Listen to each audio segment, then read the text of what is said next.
सुंदर गाना हम सुनले रहनी जब हम 4 साल के रहनी तो कौन ए ओठवा के ललिया कानमा के बलिया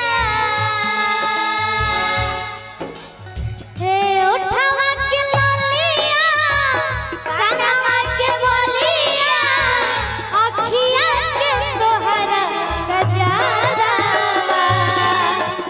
ए ओठवा के ललिया कानमा के बलिया अखिया के तोहरा गजरा कि ए हो धन पागल बनवले बा कि के न दुनिया सिनवा के तोहरा सिंगारवा कि ए हो धन पागल बनवले बा कि के न दुनिया सिनवा के तोहरा सिंगारवा ए राम जी हो तुहे जानी दिवाल भोला बलनुआ करवा राज होएगा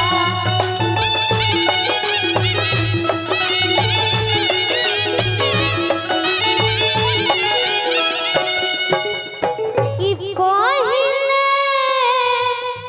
ता होत रहे फरक से बतिया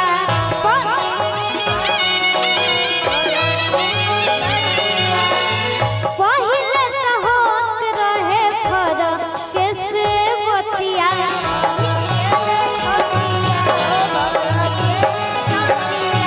नियराई जियारा जुराई गइल छतिया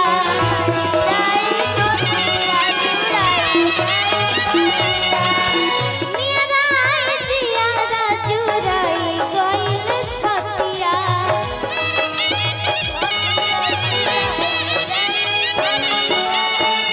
कि रसे रसे बाबा के पलंगिया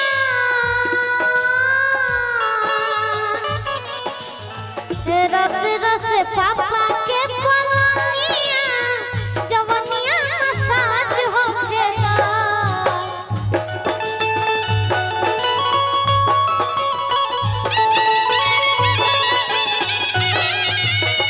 रसे रसे पापा के पलंगिया जवनिया साज होखेला ए राम जी ए राम जी ए राम जी होके जानी दिहाली भोरा बलनुआ करवा राज भोगेगा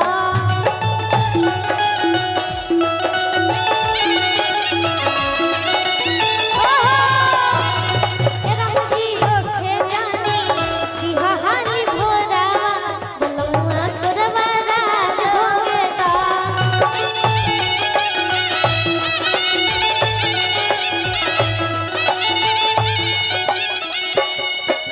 लेकिन भी म्यूजिक में का लगवा जब बलमा बेदरदी बाहर बा जब गुल गुल बिछावना का होई जब बलमा बेदरदी बाहर बा तब गुल गुल बिछावना का होई जब बलमा बेदरदी बाहर बा तब गुल गुल बिछावना का होई जब बहरे उड़त गुल छारा बा तब फूलल फूलावना का होई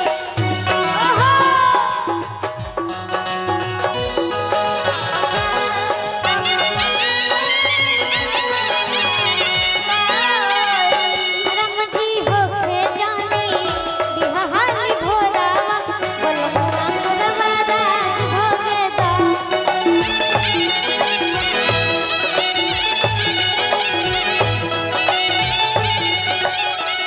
हम चाहा एक बार अदिति दीदी रंगदारी मिलल बबिरा सक में हम चाहा कि अदिति दीदी हमारा साथ ठुमका लगाएं। अच्छा कि नैया से दहिया के रोआ रोआ खिली है, नैया से दहिया के रोआ रोआ खिली है।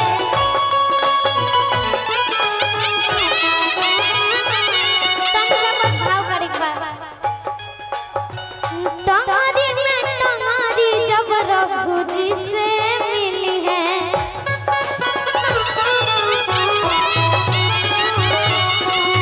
टंगारी में टंगारी जब गोलू जी से मिली है।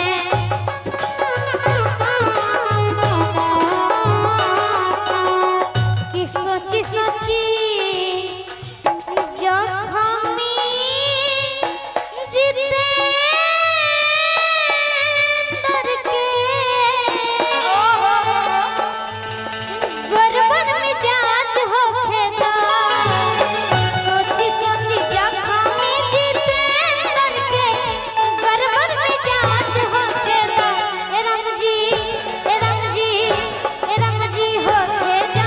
भैया म्यूजिक बंद किया मैं जाए। के रघु इसी में हमें एक लाइन कहे कि आए सुहाग रात जहिया चमन करे चरपैया, आए सुहाग रात जहिया चमन करे चरपैया, देव मुचकाए करे हैया ए बालमा, देव मुचकाए करे हैया ए बालमा, लइहा बंगलिया से दवैया ए बालमा, लइहा बंगलिया से दवैया ए बालमा, लइहा बंगलिया से।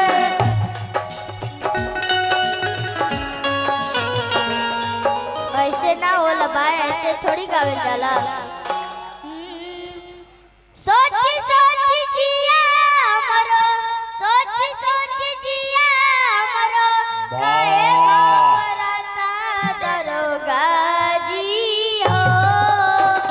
चार दिन से पिया बाबा न पाता दरोगा जी हो, चार दिन से पिया बाबा न पाता।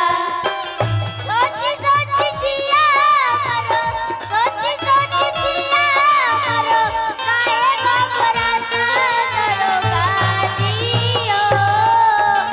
चार दिन से पिया बाबा न पाता दरोगा जी हो, चार दिन से पिया बाबा न पाता।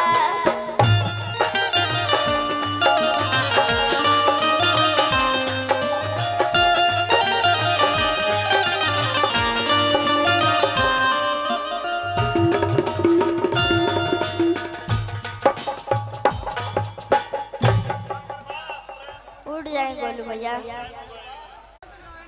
रंगदारी मिलल बाकी ना सक में न टाइम।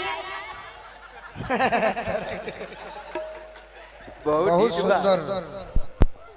आप जब बाबू गा रहे थे अकेले तो मुझे आपसे बड़ी उम्मीद था, और मैं जानता भी हूँ कि आप अकेले जब भी समय मिलेगा, छोटा बच्चा है रघु, ये अच्छा गाता भी है, थोड़ा और सीखेगा, जितना सीखेगा इसके लिए फायदा होगा। इनके पिताजी से हम बताए भी हैं। ये जब गा कर बैठा तो इतना तेज लड़का, इसके कान में हम सिखाए कि तुम इसका जवाब दो, खड़ा हो जाओ। अब देखिए ये दोनों बच्चों का कल वीडियो चढ़ेगा तो कम से कम पूरा दुनिया आनंद लेगा। अब दोनों भाई खूब सीखो और खूब अच्छा गाओ, तुम थोड़ा डाउन मत बनो। लेकिन आप सब जो है ये लोग आई, हमने दोनों के भैया पहले फोटो खींचा, बात खत्म। तोर कितना देर में खत्म हो ये सके हमारे भाई देख, भिखारी ठाकुर जी के गीत सुनावे के बाद दूगो एगो पुरान का, तो तोर कितना देर में उड़ा जाई बताओ। अरे कल तक गावत रही, आई गाना का रंगदारी मिलल बा, अरे बहुत सुंदर उठाए हो। पूरा ही जिला गवार के धकेरिया मार के, पूरा ब्यूटी जन के पूरा शासन में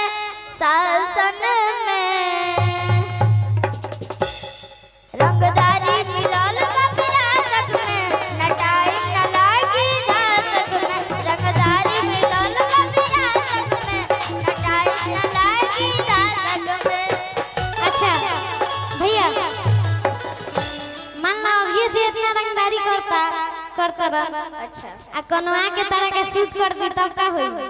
ना कर बोला ना। पाई। ना कर पाई रंगदारी ऐसा चीज है कि ना कर पाई।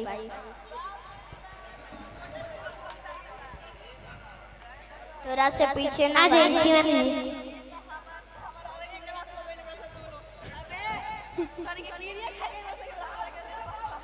हाँ अच्छा भाई अब तू बैठ जा। बैठम ना अभी आओ क्लास लगा दो तोरा। अभी बैठे के ना बा।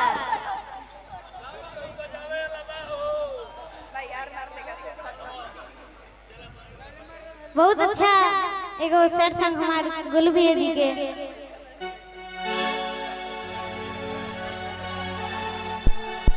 सुना सुना हमर जान हो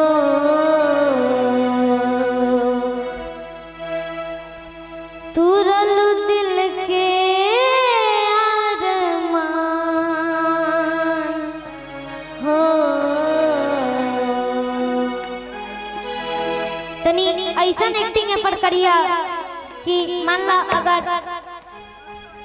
इतना यूट्यूबर भैया जी बानी केहू भी अगर वीडियो छोड़ता तो केहू डायरेक्टर देखता तो हमनी सन के कोनो भी फिल्म के आधो 1 मिनट के रोल में हम के हीरो हीरोइन बना ले।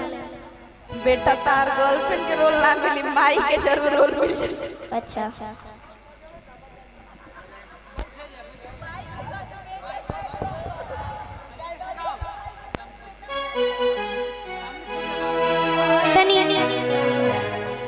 तनी भाव में